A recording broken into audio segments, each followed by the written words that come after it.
তো সবার কাছে অনুরোধ, আপনারা আশা করি এই মেসেজ আসিফ নজরুল ওনার কাছে জানায় দিবেন। এই ইলিয়াস হোসেন কোনো ব্যক্তি আক্রমণ, কোনো ব্যক্তি আক্রোশের জন্য আসিফ নজরুলকে কিছু বলে নাই। আসিফ নজরুলকে যা বলেছে সেগুলো আবারও চাই, চেয়ে শেষ করি। বিডিআর এর জওয়ানদেরকে জানুয়ারির 9 তারিখে শুনানি আছে, ছেড়ে দিতে হবে। 2-4 জনকে না, সবাইকে। যতটুকু শুনলাম কয়েকজনকে ছাড়ার জন্য তারা পদক্ষেপ নিয়েছে। যারা যারা মূল ঘটনা জানে বিডিআর এর, তাদেরকে তারা ভেতরে রেখে আটকে রাখার আরো চেষ্টা করছে। সবাইকে ছাড়তে হবে। এই মামলা খারিজ করতে হবে, এই মামলা পুরো খারিজ করতে হবে। নতুন মামলা হবে, বিডিআর এর হত্যাকাণ্ড নিয়ে নতুন কমিশন তৈরি হবে এবং সেই কমিশনে অবশ্যই যারা গুম ছিল, কর্নেল হাসিনুর রহমান, সুমন ভাই, ওই যে সোয়েব ভাই, তারপরে ওইদিকে যারা যারা আছে, এদেরকে এটার সম্পূর্ণ ক্ষমতা দিতে হবে। কারা কারা এগুলো করেছে। এখন সেনাপ্রধানের পাশে ওই মেজর জেনারেল, ওই লেফটেন্যান্ট জেনারেল, এরা না, এদেরকে দিয়ে ওই কমিশন হবে না। যারা গুম ছিল তাদেরকে দিয়ে করতে হবে এই কমিশন। ইলিয়াস ভাই যে কথাগুলো বলছে আসিফ নজরুলকে নিয়ে, যে ইন্ডিয়ার এজেন্ট, এটা কি সত্য নাকি? এটা বলা যায় সত্য। আমাদের দেশকে গত 5ই আগস্টে উদ্ধার করেছিলাম। আমার কাছে কেন জানি মনে হচ্ছে আমাদের সেই উদ্ধারকৃত দেশ আবারও অলমোস্ট গিলে খেয়ে ফেলেছে। আসসালামু আলাইকুম রহমতুল্লাহি ওবারাকাতুহু। দেশ ও দেশের বাহিরে দূর দূরান্ত থেকে যারা ভিডিও দেখছেন এই মুহূর্তে তাদেরকে অনুরোধ করব দয়া করে পুরো ভিডিও সম্পূর্ণ দেখবেন। খুবই গুরুত্বপূর্ণ এবং অত্যন্ত ইম্পর্টেন্ট ভিডিও নিয়ে উপস্থিত হয়েছে আপনাদের মাঝে সুপ্রিয় দর্শক শ্রোতা মণ্ডলী। সম্মানিত বন্ধুগণ, দর্শক শ্রোতা মণ্ডলী, এবারে আসিফ নজরুলকে কঠিন হুঁশিয়ারি দিয়ে কড়া বার্তা দিলেন সাংবাদিক ইলিয়াস। সাংবাদিক ইলিয়াস স্পষ্ট আসিফ নজরুলকে উদ্দেশ্য করে কি বক্তব্য রাখলো সেটা আমরা দেখে আসি। প্রিয় দর্শক শ্রোতা মণ্ডলী, আসিফ নজরুলকে উদ্দেশ্য করে বলেছে কয়েকটি কথা সাংবাদিক ইলিয়াস হোসেন। সাংবাদিক ইলিয়াস আসিফ নজরুলের আসল চেহারা সবার সামনে উন্মোচন করে দিয়েছে। তারপর থেকে নানাবিধ আলোচনা সমালোচনা হচ্ছে। এবারে চ্যালেঞ্জ দিয়ে আসিফ নজরুলের উদ্দেশ্যে সাংবাদিক ইলিয়াস কি বার্তা পৌঁছালো, কি বার্তা দিল, আমরা সেটা শুনবো, তারপরে কথা বলবো। আশা করি সঙ্গে থাকবেন পুরো ভিডিওটি জুড়ে আপনারা আমাদের, এবং যদি পারেন ভিডিওটি বেশি বেশি শেয়ার করে দিবেন বন্ধু বান্ধবের মাঝে। প্রিয় দর্শক, চলুন কথা না পারি এই পর্যায়ে আমরা দেখেছি সাংবাদিক ইলিয়াস হোসেন কি বলল আসিফ নজরুলকে উদ্দেশ্য করে, আসিফ নজরুলকে নিয়ে। তো সবার কাছে অনুরোধ, আপনারা আশা করি এই মেসেজ আসিফ নজরুল ওনার কাছে জানায় দিবেন যে আসিফ নজরুল কোনো, ইলিয়াস হোসেন কোনো ব্যক্তি আক্রমণ, কোনো ব্যক্তি আক্রোশের জন্য আসিফ নজরুলকে কিছু বলে নাই। আসিফ নজরুলকে যা বলেছে সেগুলো আবারও চাই, চেয়ে শেষ করি। বিডিআর এর জওয়ানদেরকে জানুয়ারির 9 তারিখে শুনানি আছে, ছেড়ে দিতে হবে। 2-4 জনকে না, সবাইকে। যতটুকু শুনলাম কয়েকজনকে ছাড়ার জন্য তারা পদক্ষেপ নিয়েছে। যারা যারা মূল ঘটনা জানে বিডিআর এর, তাদেরকে তারা ভেতরে রেখে আটকে রাখার আরো চেষ্টা করছে। সবাইকে ছাড়তে হবে। এই মামলা খারিজ করতে হবে, এই মামলা পুরো খারিজ করতে হবে। নতুন মামলা হবে, বিডিআর এর হত্যাকাণ্ড নিয়ে নতুন কমিশন তৈরি হবে এবং সেই কমিশনে অবশ্যই যারা গুম ছিল, কর্নেল হাসিনুর রহমান, সুমন ভাই, তারপরে ওই যে সোয়েব ভাই, তারপরে ওইদিকে যারা যারা আছে, এদেরকে এটার সম্পূর্ণ ক্ষমতা দিতে হবে। কারা কারা এগুলো করেছে। এখন সেনাপ্রধানের পাশে ওই মেজর জেনারেল, ওই লেফটেন্যান্ট জেনারেল, এরা না, এদেরকে দিয়ে ওই কমিশন হবে না। যারা গুম ছিল তাদেরকে দিয়ে করতে হবে এই কমিশন। যেই সব পরিবার, আলেমদের যাদের যাদের গুম করে রাখা হয়েছিল, তাদের পরিবারকে জঙ্গি নাটক সাজিয়ে হত্যা করা হয়েছে, তাদের পরিবারের কাছে ক্ষমা চাইতে হবে, তাদের পরিবারকে ক্ষতিপূরণ দিতে হবে। ওই ঘটনাগুলোর আলাদা আলাদা তদন্ত হইতে হবে। প্রথম আলো, ডেইলি স্টার, কালবেলা সহ যেই সব পত্রিকা, টেলিভিশনের সাংবাদিকরা এখনো পর্যন্ত দোষরদের হয়ে কাজ করছে, আগে কাজ করতো, এখনো কাজ করছে, হত্যা মামলার আসামি, তাদেরকে খুব দ্রুত গ্রেপ্তার করতে হবে। ছাত্ররা যারা আহত আছে এখন পর্যন্ত, তাদের সর্বোচ্চ চিকিৎসা দিতে হবে। যারা মারা গিয়েছিল 5 লাখ টাকার খয়রাতি না, তাদেরকে 5 কোটি, অন্তত 1 কোটি টাকা তাদেরকে দিতে হবে। সো এই বিষয়গুলো পরিষ্কারভাবে আমাদের সামনে আসতে হবে। যদি না আসে তাহলে কে আমারে কি বললেন, জামায়াতের আমির বললেন না তারেক রহমান বললেন, আমি কোনোটারে কেয়ারও করি না। যদি আমার যদি এই জায়গাগুলো যদি ঠিক করে দেন, আমি জামাতের আমিরের পায়ে ধরে বসে থাকবো, তারেক রহমানের পায়ে ধরে বসে থাকবো, কোনো সমস্যা নেই আমার। কিন্তু এই জায়গায় কোনো ছাড় না, কোনো ছাড় দেওয়া যাবে না। এই 15 বছর ভারতের বিরুদ্ধে যুদ্ধ করেছে এই জন্য না। 5 জানুয়ারি অনেক মানুষ বলে ফেলেন না, ধাপ করে বলে ফেলতে পারেন যে ভাই দেশে আসেন, দেশে এসে এই করেন। দেশে এসে আপনি যে বলেন না আমারে, রাস্তায় যারা মারামারি করেছে ওই লোক আমারে বলে না। আপনি যিনি বলেন ওই জীবনে কোনোদিন রাস্তায় নামেন নাই। আমি ইলিয়াস 2014 সালের 5 জানুয়ারি নির্বাচনে আমি ইলিয়াস একা যুদ্ধ করে এসেছি, একা, ওইখানে থেকে কখনোই কম্প্রোমাইজ করি নাই, আজকেও করছি না, ভবিষ্যতেও কোনোদিন করব না। খলিল বিরানির থেকেও 1000 টাকা ভাগও নিব না, উবার চালায় খাইতে হইলে না। আরো যদি মাটি কাটতে যদি হয় আমেরিকায় মাটি কেটে খাবো। শাহেদ আলম, তুমি আমারে নিয়ে উবার ড্রাইভার বলো, না কফি বিক্রেতা বলো, ডেলিভারি ম্যান বলো, যা মনে চায় বলো, আমি চুরি করি না, বিরিয়ানির থেকে 1000 টাকা ভাগ নেই না। আল্লাহ হাফেজ। আমরা অনেকেই অনেকভাবে আমাদের বিপ্লবকে নিয়ে কথা বলি। অনেকেই বলেন যে আমাদের বিপ্লব হাইজ্যাক হয়ে গেছে, অনেকেই বলেন যে আমাদের বিপ্লব বিক্রি হয়ে গেছে। কিন্তু আমি আজকে বলতে চাই যে শেখ হাসিনার সময় যেভাবে র এবং ইন্ডিয়া আমাদের দেশ প্রায় গিলে খেয়ে ফেলেছিল, সেখান থেকে আমরা আমাদের দেশকে গত 5ই আগস্টে উদ্ধার করেছিলাম। আমার কাছে কেন জানি মনে হচ্ছে আমাদের সেই উদ্ধারকৃত দেশ আবারও র অলমোস্ট গিলে খেয়ে ফেলেছে। কিভাবে? আপনি দেখেন যে পিলখানা হত্যাকাণ্ড বা বিডিআর হত্যাকাণ্ড, এটা বাংলাদেশের ইতিহাসের সবচেয়ে নারকীয়, সবচেয়ে বর্বর, সবচেয়ে জঘন্যতম এবং বিশ্বের ইতিহাসের একটি রেকর্ড। এরকম ঘটনা পৃথিবীতে কখনোই ঘটেনি, কোনো দেশে ঘটেনি, যেটা আমাদের দেশে ঘটেছে। তো আমরা মনে করেছিলাম যে এই বিডিআর হত্যাকাণ্ড নিয়ে স্বৈরাচার হাসিনা নিরপরাধ মানুষগুলোকে যেভাবে সাজা দিয়েছিল, এর একটা পুনর্বিচার হবে, পুনঃতদন্ত হবে এবং পুনঃতদন্তের মাধ্যমে আমরা সঠিক একটা বিচার পাবো। এই নিরপরাধ মানুষগুলো খালাস পাবে এবং যাদেরকে হত্যা করা হয়েছিল সেই লাশগুলোর পরিবার তারা ন্যায় বিচার পাবে। এই স্বপ্নটা আমরা গত 4 মাস ধরে দেখছিলাম, কিন্তু সেই স্বপ্নটা আজকে গুড়েবালি হয়ে গেল। এখন আমি হেডলাইন দিয়েছি যে সাংবাদিক ইলিয়াসের আদেশে বিডিআর হত্যা নিয়ে কমিশন গঠন করবে না সরকার। এটা বলেছি কেন? আজকে স্বরাষ্ট্র মন্ত্রণালয় থেকে জানানো হলো যে বিডিআর হত্যা নিয়ে কমিশন গঠন করা হবে না। এই কথাটা চ্যালেঞ্জ করে ইলিয়াস ভাই 2 দিন আগে বলেছেন, 2 দিন না 3 দিন আগে উনি বলেছিলেন অন রেকর্ড, আপনারা লিখে রাখেন, ডিসেম্বরের সম্ভবত 11 তারিখ না 12 তারিখ এইভাবে বলেছেন। আজকে ডিসেম্বরের 12 তারিখ 2024 সাল, অন রেকর্ড লিখে রাখেন। আমি চ্যালেঞ্জ করলাম এই সরকার বিডিআর হত্যাকাণ্ড নিয়ে কোনো কমিশন গঠন করবে না, লিখে রাখেন। এই কথা 2-3 বার তিনি বলেছেন। আজকে বাস্তবে সেটা আমরা দেখলাম। এই স্বরাষ্ট্র মন্ত্রণালয় একসময় বলেছিল যে আমরা বিডিআর হত্যাকাণ্ড নিয়ে নতুন একটা তদন্ত কমিটি গঠন করব এবং এই হত্যাকাণ্ড নিয়ে আমরা নতুন করে তদন্ত করব, নতুন করে তদন্ত করে এর সাথে যারা জড়িত তাদেরকে আমরা বিচারের মুখোমুখি করব, এই স্বরাষ্ট্র মন্ত্রণালয় বলেছিল। আজকে সেই স্বরাষ্ট্র মন্ত্রণালয় বলছে বিডিআর হত্যা নিয়ে কোনো কমিশন গঠন করা হবে না। আমি একটু ভিতরে পড়ি, এটা ইনকিলাবের খবর। বিডিআর হত্যা নিয়ে কমিশন গঠন করা হচ্ছে না, এ বিষয়ে 2টি মামলা বিচারাধীন থাকায় আপাতত কমিশন গঠনের সিদ্ধান্ত থেকে সরে এসেছে সরকার। আজ রোববার হাইকোর্টকে এই সিদ্ধান্তের কথা জানিয়েছে স্বরাষ্ট্র মন্ত্রণালয়। কি বলা হচ্ছে? এই বিষয়ে অর্থাৎ বিডিআর হত্যাকাণ্ড নিয়ে 2টি মামলা বিচারাধীন থাকায় আপাতত কমিশন গঠনের সিদ্ধান্ত থেকে সরে এসেছে সরকার। 2টি মামলা বিচারাধীন, হোয়াট ডাজ ইট মিন? কোন মামলা? স্বৈরাচার হাসিনার সময়কার মামলা।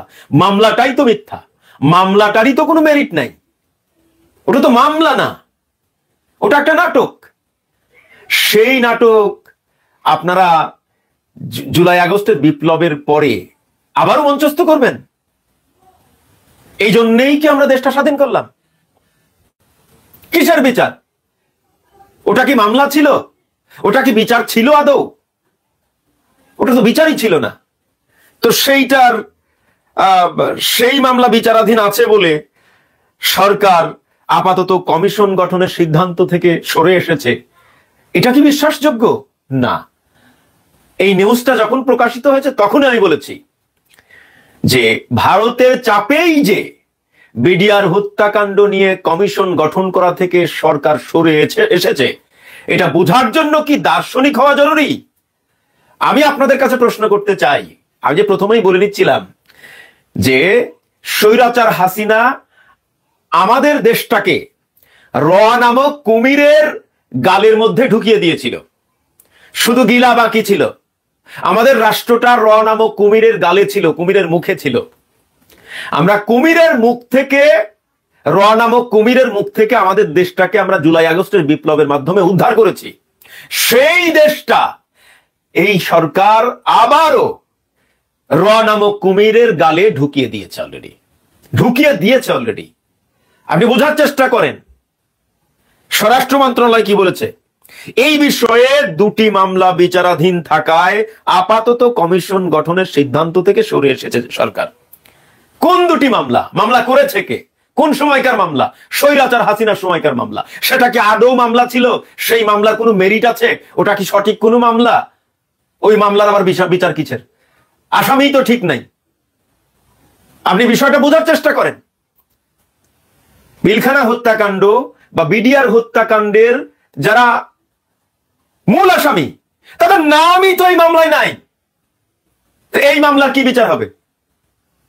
আমাকে বোঝান আপনারা। আমি তো ছোট্ট মানুষ, সাধারণ নাগরিক। আমার কথা শোনারও কেউ নাই, আমার কথা আমলে নেওয়ারও তো কেউ নেই, তাই তো? তারপরেও আপনারা যারা আমার ফ্যান ফলোয়ার আছেন, একটু বোঝার চেষ্টা করেন। এই যে 2টা মামলা বিচারাধীন, এই মামলার যারা আসামি, এই মামলার আসামিরা কি আদৌ দোষী? মানে এই মামলায় যাদেরকে আসামি করা হয়েছে তারা কি আদৌ আসামি? না। তো এর কি বিচার করবেন আপনি? এই মামলায় তো যারা আসলে দোষী তাদের নামই তো এখানে নাই। তো এই মামলার বিচার হলেই কি আর না হলেই কি? এই মামলার দোহাই দিয়ে সরকার কমিশন গঠন থেকে সরে এসেছে। আসলে কি তাই? না। এই বিডিআর হত্যাকাণ্ডের সাথে সরাসরি জড়িত, ভারত জড়িত, যে কারণে ভারতের চাপে সরকার এই বিডিআর হত্যা নিয়ে কমিশন গঠন করা থেকে সরে এসেছে। এটা বোঝার জন্য সায়েন্টিস্ট হতে হবে না, এটা বোঝার জন্য আপনাকে বিজ্ঞানী হতে হবে না, দার্শনিক হতে হবে না, ফিলোসোফার হতে হবে না। আমি ভুল বললাম? যদি আমি অযৌক্তিক বলি, আপনারা ভুলটা আমাকে ধরিয়ে দেন। দেখেন, এই যে ইলিয়াস ভাইকে নিয়ে কত কথাবার্তা হচ্ছে না। আরে ভাই, ইলিয়াস ভাই একজন মানুষ। তার আলোচনার মধ্যে আপনি ধরে নেন যে 50% মিথ্যা বা গুজব, আর 50% তো আপনি উড়িয়ে দিতে পারেন না। ওই 50% আপনি আমলে নেন, তাও তো নিচ্ছেন না আপনারা। তিনি 2-3 দিন আগে কি বললেন? যে আমি চ্যালেঞ্জ করলাম 11 তারিখ বা 12 ডিসেম্বর 2024 অন রেকর্ড বলে রাখলাম, এই সরকার বিডিআর হত্যাকাণ্ড নিয়ে কোনো কমিশন গঠন করবে না। লিখে রাখেন। কি মিলে গেল কিনা? তার মানে কি? তার মানে এখন সরকার চালায় হচ্ছে ইলিয়াস প্রধান উপদেষ্টা। ইলিয়াসের আদেশে, ইলিয়াস আদেশ করেছে সরকারকে যে বিডিআর হত্যাকাণ্ড নিয়ে কোনো কমিশন গঠন হবে না। ইলিয়াস আদেশ করেছে, সরকার সেই অনুযায়ী কাজ করেছে। সেটাই মনে হলো না? সেটাই তো হচ্ছে। 2-3 দিন আগে ইলিয়াস বলল, আমি চ্যালেঞ্জ করলাম 11 ডিসেম্বর বা 12 ডিসেম্বর 2024 এই সরকার বিডিআর হত্যাকাণ্ড নিয়ে কোনো কমিশন গঠন করবে না। লিখে রাখেন। তার মানে কি? সাংবাদিক ইলিয়াস হচ্ছে বর্তমান সরকারের প্রধান উপদেষ্টা। তিনি আদেশ করেছেন, আর সেই আদেশ স্বরাষ্ট্র মন্ত্রণালয় পালন করেছে। এই জায়গার একটা ইন্টারেস্টিং গল্প আছে। সেই গল্পটা কি? সেই গল্পটা হচ্ছে কই গেল? সেই গল্পটা হচ্ছে, যেহেতু এটা মানে বিচারের সাথে রিলেটেড, এই জন্যে নিজেকে সেফ করার জন্য আমাদের মাননীয় আইন উপদেষ্টা ডক্টর আসিফ নজরুল মানে সংবাদটি প্রকাশিত হওয়ার সাথে সাথে নিজেকে নির্দোষ প্রমাণ করার জন্য তিনি একটা স্ট্যাটাস লিখেছেন। কি লিখেছেন? আমি পুরাটা পড়বো না, আমি সামারাইজ করতে চাই। উনি বলেছেন যে বিডিআর হত্যাকাণ্ড নিয়ে যে কমিশন গঠন করার কথা, এই কমিশন গঠনের দায়িত্ব হচ্ছে স্বরাষ্ট্র মন্ত্রণালয়ের। তবে হ্যাঁ, স্বরাষ্ট্র মন্ত্রণালয় আইন মন্ত্রণালয়ের মতামত চেয়েছে। আইন মন্ত্রণালয় কমিশন গঠনের সুপারিশ করেছে। কমিশন গঠনের জন্য আইন মন্ত্রণালয় সুপারিশ করেছে কমিশন গঠন করতে হবে। তার মানে এই জায়গায় আইন মন্ত্রণালয়ের কোনো দায় নাই। দায় কার? স্বরাষ্ট্র মন্ত্রণালয়। মানে কমিশন গঠন থেকে সরে আসার এখতিয়ার, সরে আসার দায়িত্ব পুরাটাই স্বরাষ্ট্র মন্ত্রণালয়ের। আইন মন্ত্রণালয়ের এখানে কোনো দায় নাই। তবে ব্যক্তিগতভাবে আমি মনে করি বিডিআর হত্যাকাণ্ডের স্বাধীন একটি তদন্ত হওয়া প্রয়োজন। দেখেন এখানে কিন্তু ঠিকই তিনি নিজেকে পরিষ্কার রাখার জন্য নিউজটা প্রকাশিত হওয়ার সাথে সাথে নিজে একটা স্ট্যাটাস লিখে বসে আছেন। কিন্তু মুন্নি সাহাকে কেন ছাড়া হলো? মুন্নি সাহাকে রাতে গ্রেপ্তার করা হলো, রাতেই ছেড়ে দেওয়া হলো শুনানি ছাড়া। এই ব্যাপারে কিন্তু তিনি কোনো স্ট্যাটাস দেন নাই যে এই জায়গায় দায় কার, এই জায়গায় দায় আইন মন্ত্রণালয়ের নাকি স্বরাষ্ট্র মন্ত্রণালয়ের। উনি কিন্তু কোনো জবাব দেন নাই। উনি কিন্তু জবাব দেন নাই যে প্রধান বিচারপতির কলমের খোঁচায় আমরা 15 বছর স্বৈরাচারের জেলখানায় জিম্মি ছিলাম, স্বৈরাচারের জাতাকলে, নির্যাতনের জাতাকলে পিষ্ট হয়েছি, সেই সাবেক প্রধান বিচারপতির পিএস বর্তমান আইন উপদেষ্টার পিএস হয় কি করে? এই প্রশ্নের কিন্তু উনি কোনো জবাব দেন নাই। এই প্রশ্নের কিন্তু উনি কোনো জবাব দেন নাই। এছাড়াও এই যে দুদকের যিনি চেয়ারম্যান হলেন, দুর্নীতিবাজ, দুর্নীতি দমন করার জন্য একজন দুর্নীতিবাজকে প্রধান করা হয়েছে। তিনি দুর্নীতিতে লালন করবেন। আমি তো প্রায়ই বলি যে এটা দুর্নীতি লালন কমিশন। আমরা মনে করেছিলাম যে স্বৈরাচার হাসিনার আমলে এটা দুর্নীতি লালন কমিশন ছিল, এইবার বোধহয় দুর্নীতি দমন কমিশন গঠন হবে, কিন্তু না, সেই দুর্নীতি লালন কমিশনই আবার গঠিত হলো। এই ব্যাপারে কিন্তু ডক্টর আসিফ নজরুল কিছুই বলেন নাই যে উনি দুর্নীতিবাজ না সৎ, এটা বলেন নাই। তো যাই হোক, কথা হলো যে এক একজন এক একটা দপ্তরের দায়িত্বে আছেন, কিন্তু ওভারঅল কেউ কি দায়িত্ব এড়াতে পারে না। কিন্তু উনার মন্ত্রণালয়ের অধীন যতগুলো ব্যাপার স্যাপার আছে সে ব্যাপারগুলোতে কিন্তু উনি খুব একটা বেশি জবাবদিহি করেন নাই। উনার পিএস এর সম্পর্কে টু শব্দটি করেন নাই। মুন্নি সাহাকে কেন ছাড়া হলো, টু শব্দটি করেন নাই। আওয়ামী লীগের বড় বড় নেতাদেরকে জামিন কেন দেওয়া হলো, টু শব্দটি করে নাই। আওয়ামী লীগের নেতারা শুনানিতে হাজিরা দিচ্ছেন ফুরফুরে মেজাজে, হাতে হাত করা নেই, কিন্তু নাটোর জেলার সাবেক শিবিরের সভাপতি মহসিনের পায়ে কেন ডান্ডা বেরি, এই কথার জবাব উনি দেন নাই। কিন্তু এইটার জবাব ঠিকই দিয়েছেন। কারণ কি জানেন? আবার সমালোচনা হবে, আবার ইলিয়াস ভিডিও বানাবে, ইলিয়াস আবার তুলোধুনা করবে, সুতরাং বাঁচতে হবে আগে। ভিক্ষা চাই না মা তোর কুত্তো ঠেকা, এজন্য নিজে পিঠ বাঁচানোর জন্য আগে স্ট্যাটাস লিখে বসে আছে।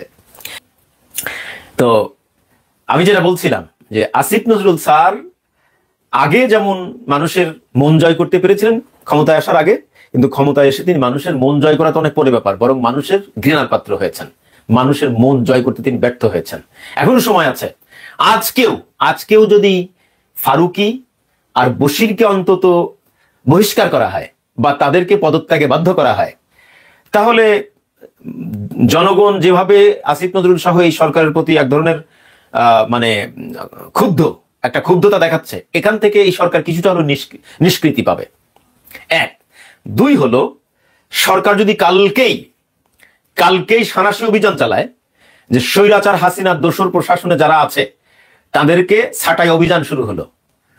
ধরেন প্রতিদিন যদি 2 জন 3 জন 4 জন 5 জন করে এভাবে ছাঁটাই করতে থাকে, তাহলে দেখবেন যে জনপ্রিয়তা তুঙ্গে উঠে যাবে। এই সরকার জনপ্রিয়তা তুঙ্গে উঠে যাবে। 2টা কাজ করতে হবে, অ্যাটলিস্ট 2টা কাজ করতে হবে। 1, ফারুকি আর বশিরকে পদত্যাগে বাধ্য করতে হবে অথবা অপসারণ করতে হবে। অপসারণ করলেই জনগণ আনন্দে আত্মহারা হয়ে যাবে। মানে ফারুকির জায়গায় শহীদুল আলমকে বসাতে হবে, বশিরের জায়গায় আমার দেশ পত্রিকার সম্পাদক ডক্টর মাহমুদুর রহমানকে বসাইতে হবে। তাহলে দেখবেন জনগণ মানে এই সরকারকে প্রশংসার বন্যায় ভাসিয়ে দিচ্ছে। 1, 2 হচ্ছে স্বৈরাচার হাসিনার দোসর যারা প্রশাসনে এখনো বহাল তবিয়তে বসা আছে, সচিবালয় থেকে শুরু করে থানা পর্যায় পর্যন্ত প্রত্যেকটা অফিস থেকে স্বৈরাচার হাসিনার দোসরদেরকে যদি সাঁড়াশি অভিযান শুরু করে যে ছাঁটাই করতে হবে কালকে থেকেই, 2 জন 3 জন 4 জন করে যদি এভাবে ছাঁটাই করা শুরু করে, দেখবেন যে এই সরকারকে মাথায় নিয়ে জনগণ নাচবে। কমিশন বাদ দিল কেন? তার মানে কি ইলিয়াস ভাই যে কথাগুলো বলছে আসিফ নজরুলকে নিয়ে যে ইন্ডিয়ার এজেন্ট, এটা কি সত্য নাকি? এটা বলা যায় সত্য। কেন বলা যায়? কারণ আমাদের যে 57 জন সেনা কর্মকর্তাকে হত্যা করছিল সম্পূর্ণ পরিকল্পিতভাবে। দেশপ্রেমিক সেনা কর্মকর্তা গুলাকে হত্যা করছিল সম্পূর্ণ পরিকল্পিতভাবে, যেন শেখ হাসিনা যে স্বৈরাচার হবে এটার কোনো বাধা না থাকে। সেই বাধাগুলা প্রথমেই কিন্তু শেষ করছিল শেখ হাসিনা, আমাদের মনে আছে। তো ইলিয়াস ভাই যে কথাটা বলছে আমাকে শোনা যাচ্ছে কিনা জানাবেন তো? একদম ফেলে দেওয়ার মতো কথা বলে নাই। আজকে কেন এটা বাদ হইলো বলেন? এইটা বাদ দিয়ে বলতেছে যে শেখ হাসিনা যে গুমের সাথে জড়িত এটা প্রমাণ পাওয়া গেছে। চিন্তা করতে পারছেন? মানে শাক দিয়ে মাছ ঢাকার মতো, যে একটা বাদ দিয়ে আর একটা সামনে আনা। ইলিয়াস ভাই ঠিকই বলছে। আমাকে আপনারা যেভাবেই দেখেন, আপনার বিদ্রোহী বলতেছেন, যদি এত বিদ্রোহী তাহলে একবার জেলে গেল না কেন আসিফ নজরুল? হ্যাঁ, ইলিয়াস ভাই ভুল বলছে? আজকে যদি এই যে আমাদের সেনা কর্মকর্তা গুলাকে হত্যা করা হয়েছে, তদন্ত শুরু হইলে এখানে পাওয়া যাবে ইন্ডিয়া। কারণ সম্পূর্ণ পরিকল্পনা ইন্ডিয়ার ছিল, ইন্ডিয়া ঘটাইছিল। এটা আপনারা ভুলে যেতে পারেন, আমরা ভুলিনি, আমরা জানি। এখন তদন্ত করলে তো ইন্ডিয়া বেরোয় যাবে। তাহলে ইন্ডিয়াকে ঢাকার জন্য, ঢাকার জন্য তাহলে কি এই পরিকল্পনা করলো, এই কমিশন বাদ দিল যেন ইন্ডিয়ার সামনে না আসে যে এই ঘটনার সাথে ইন্ডিয়া জড়িত না। বাংলাদেশের 90% জনগণ জানে যে এই যে 57 জন সেনা কর্মকর্তাকে হত্যা করা হয়েছে সম্পূর্ণ ইন্ডিয়া প্ল্যান করে ঘটনাগুলো ঘটাইছিল, যেন শেখ হাসিনা স্বৈরাচার মানে হয়ে ওঠার পথে কেউ বাধা না হয়। এজন্য প্রথমে এসে দেশপ্রেমিক যে সেনা কর্মকর্তাগুলা তাদেরকে হত্যা করছে। হ্যাঁ, ইলিয়াস ভাই সত্য কথা বলছে, 100% সত্য কথা বলছে। আমার কথা আপনারা যেভাবেই নেন ভাই, তাকে আপনারা কি বিপ্লবী মানেন আমি জানি না, কিন্তু কিছু না হইলে তো আলোচনা আসে না, বুঝতে পারছেন? আজকে একজন দেখলাম কমেন্ট করছে যে শেখ হাসিনাকে দেশে আনার প্রয়োজন নাই, আওয়ামী লীগ টিকিয়ে রাখার জন্য আসিফ নজরুল একাই যথেষ্ট। ঠিকই বলছে, শাক দিয়ে মাছ ঢাকার মতো। আজকে কি বলবো যে গুমের সাথে শেখ হাসিনা জড়িত, মানে একটা ইস্যু সামনে এনে আর একটা ইস্যু ঢেকে দিল। তবে আমরা তো ইস্যু ঢাকাঢাকির ভিতর নাই, আমরা ফাইজলামি দেখার জন্য নাই, বুঝতে পারছেন? আমরা ফাইজলামি দেখার জন্য বসে নাই। আমরা দেশ ছাড়া হয়েছি 18 সালে, আমার উপর নির্মম অত্যাচার নেমে আসছে, হ্যাঁ, হামলা শিকার হয়েছি, এই ফাইজলামি দেখার জন্য না, বুঝেন নাই? দেশ ছাড়া হয়েছিল কি জন্য? দেশপ্রেমিক সাংবাদিক, দেশপ্রেমিক মানুষগুলা কেন দেশে রাখতে পারেনি? এই ইন্ডিয়ার জন্য, শেখ হাসিনার জন্য। আর যারা ইন্ডিয়ার এজেন্ট হয়ে কাজ করবে, এটা আমরা মেনে নেব না, এটা আমরা মেনে নেব না। আজকে দেখলাম যে সমন্বয় শিক্ষার্থী যারা আছে, যে সমন্বয় দুজন ছিল, যে আমাদের যে উপদেষ্টা মহোদয় আপনার আসিফ নাহিদ, এরাও মানে ইয়ার সুরে কথা বলতেছে। এদেরকে কি তাবিজ করছে আল্লাহ জানে ভাই, কালো জাদু করছে মনে হয়, তাছাড়া কিছু না। কালো জাদু না করলে তো এমন হওয়ার কথা না, আগে বিচার শুরু হবে, 57 জন সেনা কর্মকর্তা যে হত্যা করছে এদের বিচার দিয়ে শুরু হবে, তারপরে এক এক করে বিচার শুরু হবে, শাপলা চত্বরের বিচার শুরু হবে, তারপরে আপনার এদিকে চলবে তো হিসাবে, জুলাই আগস্টে হত্যার বিচার চলবে। তো 57 জন সেনা কর্মকর্তার কমিশন থেকে বাদ দিল কি হিসাবে? যে ইন্ডিয়া দাদা বাবুদের নাম চলে আসবে এই জন্য? হ্যাঁ, আমরা ফাইজলামি সহ্য করতাম না, বুঝতে পারেন নাই? দরকার হয় দেশ ছাড়ছিলাম, আবার দেশ ছাড়বো, সমস্যা কি? দেশ ছাড়ছিলাম, আবার দেশ ছাড়বো, স্বাধীন দেশ ছেড়ে চলে যাবো, ডোন্ট কেয়ার। কারণ দেশ ছেড়ে যাবো না, কি করবো? দেশ তো আবার ইন্ডিয়ার পেটের ভিতরে যাইতেছে, ইন্ডিয়ার পেটের ভিতর নেওয়ার জন্য সবাই উঠে পড়ে লাগছে। এটা আমরা হতে দিব না, সত্যি করে বলতেছে, এটা আমরা হতে দেবো না। যাও আমি কত প্রকার কি দেখতে পাবো। ইলিয়াস ভাই কথা বলছে না যে এপ্রিল মেতে বিএনপি জামাত আন্দোলন শুরু করবে, আন্দোলন হবে, 100% হবে। আর এই বাংলাদেশে আওয়ামী লীগ পুনর্বাসন হওয়ার জন্য কি মানে উপদেষ্টারা দেয়, কিছু উপদেষ্টা মানে কি বলবো গোপনে কাজ করতেছে, গোপনে। আজকে ইন্ডিয়া দাদা বাবুদের নাম বেড়ে চলে আসবে, 57 জন সেনা কর্মকর্তা হত্যার এই জন্য এই কমিশনে বাধ্য দিচ্ছে। চিন্তা করতে পারছেন? হ্যাঁ, আগে তো এর বিচার হবে রে ভাই। আমি যেটা মনে করি, আমি সাধারণ একজন নাগরিক হিসাবে আমি যেটা মনে করি, আগে হবে 57 জন সেনা কর্মকর্তার হত্যা হয়েছে, দেশপ্রেমিক, এদের বিচার আগে হবে, যে কারা এটার সাথে জড়িত, এটা তদন্ত আগে হবে। এর তদন্ত করলে বের হয়ে আসবে যে জুলাই আগস্টে শেখ হাসিনা কাদের পাওয়ারে, ওইখান থেকে টান দিলেই তো বেরিয়ে যাবে। কান টানলে মাথা আসার একটা কথা আছে না? এই 57 জন সেনা কর্মকর্তাকে প্রথমেই হত্যা করতে শেখ হাসিনা ক্ষমতায় এসে কাদের কারা তাকে বলছিল, এই কান ধরে টান দিলে মাথা সহ চলে আসবে। তো এখন যদি আমরা এই অপশন ছেড়ে দেই, মাথা নিয়ে পড়ে থাকি, তাহলে তো হবে না, এটা হবে না। আগে সেনা কর্মকর্তার বিচার, যারা হত্যা করে তাদের বিচার হইতে হবে, জড়িত করা। এর সাথে বাংলাদেশের যারা সচেতন নাগরিক 70% মানুষই মনে করে, সম্পূর্ণ 70% নাগরিক মনে করে এই 57 জন সেনা কর্মকর্তা হত্যার পিছে একদম সম্পূর্ণ ইন্ডিয়া দায়ী, ইন্ডিয়া ঘটাইছে এই ঘটনা। ইন্ডিয়া যদি এই ঘটনা ঘটায় তাহলে আগে তো এই বিচার করতে হবে। তাহলে এটা ঢাকার জন্য আমাদের আসিফ নজরুল স্যার প্ল্যান করতেছে, তাই কিন্তু গুরুত্বপূর্ণ ইয়াটা দেওয়া হয়েছে এই জন্য, তাকে এই মন্ত্রণাটা দেওয়া হয়েছে এই জন্যই, বুঝতে পারছেন? আওয়ামী লীগের নেতাকর্মীগুলা অনেকেই বাইরে চলে যাচ্ছে, এয়ারপোর্ট দিয়ে কিভাবে গেল, দেশ ত্যাগ করলো কিভাবে? আওয়ামী লীগের সব নেতা কর্মী বাইরে, কয়েকজনে শুধু ধরছে, হ্যাঁ, সব চলে গেছে। দেখেন লন্ডনে সব আওয়ামী লীগের নেতারা নেত্রীর ভাষণ শুনতে হয়েছে। কিভাবে দেশ ত্যাগ করলো? আসিফ নজরুলকে এটা জবাব দিতে হবে। সে কেন ব্যর্থ হইলো? 5 মাসে সে কি করছে? তাকে তো ব্যর্থ হওয়ার জন্য তো আমরা আনি নাই, হ্যাঁ, তাকে ব্যর্থ হওয়ার জন্য আমরা আনছি। সে কিসের বিপ্লবী? সবাই বলতেছে বিপ্লবী। সে তো শেখ মুজিবের নিয়ে গুণগান গাইছে এক সময়, হ্যাঁ, শেখ মুজিবুর রহমানের নিয়েও তো গুণগান গাইছে। কিসের বিপ্লবী? আপনারা কি মনে করেন যে সবাই দাঁড়াইলে, রাস্তায় দাঁড়াইলাম, ডিবি অফিস থেকে বের করে নিয়ে আসলাম, বিপ্লবী হয়ে গেল? এত সোজা? বিপ্লবী হলে তো দেশ ছাড়া লাগতো। অনেকে দেশ ছাড়ছেন আসিফ নজরুলের মতো, সে কেন দেশ ছাড়লো না? একবার প্রশ্ন করেন তো, কেন আপনি দেশ ছাড়লেন না? আপনারা তো যেও জেলে নেয় নাই। মাহমুদুর রহমানকে তো মেরে কোর্ট চত্বরে দেশে থাকতে পারে না সে, হ্যাঁ। এরা প্রকৃত দেশপ্রেমিক। আজকে যেটা করতেছে, আজকে যে ঘটনাগুলো ঘটাইতেছে, ভাই এটা তো আমরা সবাই জানি। জাফর ইকবালকে পালা থেকে সাহায্য করছে। আপনি বোঝেন না যে মুন্নি শাহ হচ্ছে ইন্ডিয়ার সব থেকে বড় এজেন্ট বাংলাদেশের ধরতে গেলে। সে মুন্নি শাহরে কিভাবে ছেড়ে দেয় বোঝেন না আপনি? এগুলো আপনারা বোঝেন না? এগুলো যদি না বোঝেন তা কি বোঝেন আপনারা? হ্যাঁ, মুন্নি সাহা যে শেখ হাসিনাকে তেল মেরে, মানে কি বলবো, মানে একজন সাংবাদিক হয়ে গেছিল। চিন্তা করছেন, এই মুন্নি শাহ ইন্ডিয়ার সব থেকে বড় এজেন্ট হতে গেলে সে মুন্নি শাহরে ছেড়ে দেয়, বোঝেন নাই? আমরা কি একেবারে নও? আমরা কিছু বুঝি না? মানে কিছু না বুঝলে কি এইভাবে কথা বলি? হ্যাঁ, মানুষ আমাদের কথা শুনে কিছু না বুঝলে, একটা কথা মাথায় রাখবেন, আমরা সবই বুঝি। মুন্নি শাহকে কেন ছেড়ে দেওয়া হয়েছে, এবং নাকি ডিবির গাড়িতে করে দিয়ে আসা হয়েছে বাসায়। চিন্তা করছেন কত ভিআইপি, হ্যাঁ, কত ভিআইপি, যেখানে আমাদের দেশের আলেমোলামাদের মাজায় রশি দিয়ে ধরে নিয়ে গেছে, হ্যাঁ, অসুস্থ, হাঁটতে পারে না, তাকেও জেলে রাখছে, অসুস্থ অবস্থায় নিয়ে গেছে, পিটাইছে। আর মুন্নি শাহর মতো ইন্ডিয়ার দালাল তাদেরকে, মানে কি বলবো, পরিবারের কাছে হস্তান্তর করে, তাও গাড়িতে দিয়ে আসে। চিন্তা করতে পারছেন? তাহলে বোঝেন, তাহলে কোথায় গেছে, মানে বোঝেন এবার যে মানে আসল জায়গা কোথায়। আমাদের যে আসিফ মোহাম্মদ স্যার, আসিফ নজরুল স্যার এখানে বসানো হয়েছে কি জন্য বোঝেন?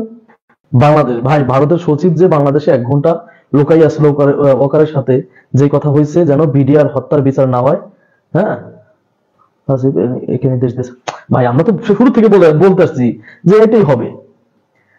বিডিআর হত্যার বিচার হবে না, কার বিচার হবে? হ্যাঁ, এরপরে দেখা হবে। সাধারণ জনগণের চেতায় না, কিন্তু আবার একটা দেবো, ঠিক আছে? এর বিচার হবে। এইখানে কারা জড়িত? এই যে আমাদের যে সাধারণ সেনা কর্মকর্তাকে, দেশপ্রেমিক সেনা কর্মকর্তাকে মেরে ফেলছিল, যার জন্য বাংলাদেশের মানুষের কাছ থেকে 15.5 বছর ভোটাধিকার কেড়ে নিছে, মানবাধিকার কেড়ে নিছে, এইটাকে আমরা এত সহজেই ছেড়ে দিব? আসিফ নজরুল স্যার, আপনি বলবেন আর হয়ে যাবে? এত সহজে ছাড়বো না। এটা কিন্তু বিস্ফোরক হবে, এটা বুঝতেও পারতেছেন না। এটা ঝামেলা বাঁধবে। বাংলাদেশের জনগণ দেখেন না কি বলে? আপনি কমেন্ট দেখেন না, আপনার নিজের পেজে যান, ফেসবুক পেজে যে কমেন্ট গুলো পড়েন যে আপনাকে বর্তমান মানুষ কিভাবে নিচ্ছে, আগে কিভাবে মানুষ নিত। আপনি আগে আমার একজন প্রিয় মানুষ ছিলেন, কিন্তু এখন নাই কেন? এখন যখন বুঝতে পারলাম, কিছু সমীকরণ মিলাইলাম, দেখলাম যে আপনার ভিতর হচ্ছে আগাগোড়া ভেজাল হওয়ার জন্য আজকে ভেজালে মিলে গেছে, হ্যাঁ, ভেজালে মিলে গেছে। আমার কথা হচ্ছে, জুলাই আগস্টের হিসাব পরে, আগে হিসাব হবে 57 জন সেনা কর্মকর্তা, এরাও শহীদ, এদেরকে প্ল্যান করে মারা হয়েছে। এগুলা সামনে আনতে হবে। কমিশন বাদ দিল কেন? এই সবাই প্রতিবাদ করেন, সবাই নিজের জায়গা থেকে প্রতিবাদ করেন, ফেসবুকে একটা পোস্ট করেন, বাংলাদেশের মানুষকে জানাই দেন যে ইন্ডিয়ার ডিসক্রিপশনে এখনো আসিফ নজরুল কাজ করতেছে, জানাই দেন। আমাদের ইলিয়াস ভাই রাইট, ইলিয়াস ভাই প্রকৃত দেশপ্রেমিক। আজকে যদি ইলিয়াস ভাই দেশপ্রেমিক না হইতো, তাহলে ইলিয়াস ভাই উবার চালাইতে হইতো না। এটা নিয়েও মানুষ হাসাহাসি করে। সম্মানিত বন্ধুগণ, দর্শক শ্রোতা মণ্ডলী, আপনারা দেখতে পারলেন। ব্যক্তিগত মতামত অবশ্যই কমেন্ট করবেন, কমেন্টে লিখে জানাবেন আপনাদের অপিনিয়ন, আপনাদের অভিমত। প্রিয় দর্শক শ্রোতা মণ্ডলী, সাংবাদিক ইলিয়াস হোসেনের এই হুঁশিয়ারি বার্তা আপনারা কীভাবে নিচ্ছেন সেটা কমেন্ট করতে ভুলবেন না। প্রিয় দর্শক শ্রোতা মণ্ডলী, সাংবাদিক ইলিয়াস হোসেন তিনি আপনাদের কাছে পছন্দের মানুষ কি না জানি না, তবে আমার অত্যন্ত পছন্দের একজন ব্যক্তি, পছন্দের একজন মানুষ তিনি সাংবাদিক ইলিয়াস হোসেন। তিনি আসিফ নজরুলকে নিয়ে যে অভিযোগ তুলেছে, আসিফ নজরুলের দিকে যে অভিযোগের তীর ছুড়েছে, সেটা অনেক যাচাই বাছাই করে তথ্য প্রমাণের ভিত্তিতেই তিনি বলেছে আসিফ নজরুল অপরাধী এবং বাংলাদেশের জন্য একটা মির্জাফরের ভূমিকা পালন করছে বর্তমান আসিফ নজরুল। জাতির সঙ্গে বেইমানি করছে আসিফ নজরুল। আইন উপদেষ্টা হওয়ার পর থেকেই ভারতীয় এজেন্ডা বাস্তবায়নে কাজ করে চলেছে এই আসিফ নজরুল। আপনারা কি মনে করেন? আপনারা অবশ্যই কমেন্ট করবেন, কমেন্টে আপনাদের ব্যক্তিগত ওপিনিয়ন জানাবেন। সাংবাদিক ইলিয়াস কি যেটা বলেছে সেটা ঠিক বলেছে? সাংবাদিক ইলিয়াসের কথার সঙ্গে কি আপনারা একমত? প্রিয় দর্শক শ্রোতা মণ্ডলী, ভিডিওটা শেষ করতে চাই। ভিডিও শেষ করার আগে বলবো আপনাদেরকে, আপনারা যদি আমাদের চ্যানেলে নতুন হয়ে থাকেন তাহলে অবশ্যই চ্যানেলটা সাবস্ক্রাইব করে রাখবেন। সাবস্ক্রাইব করে পাশে থাকা বেল বাটনটা ক্লিক করে রাখবেন যাতে পরবর্তী সমস্ত আপডেট আপনাদের কাছে সকলের আগে পৌঁছে যায়। ভালো থাকবেন। আল্লাহ হাফেজ। আসসালামু আলাইকুম ওয়া রাহমাতুল্লাহি ওয়া বারাকাতুহু।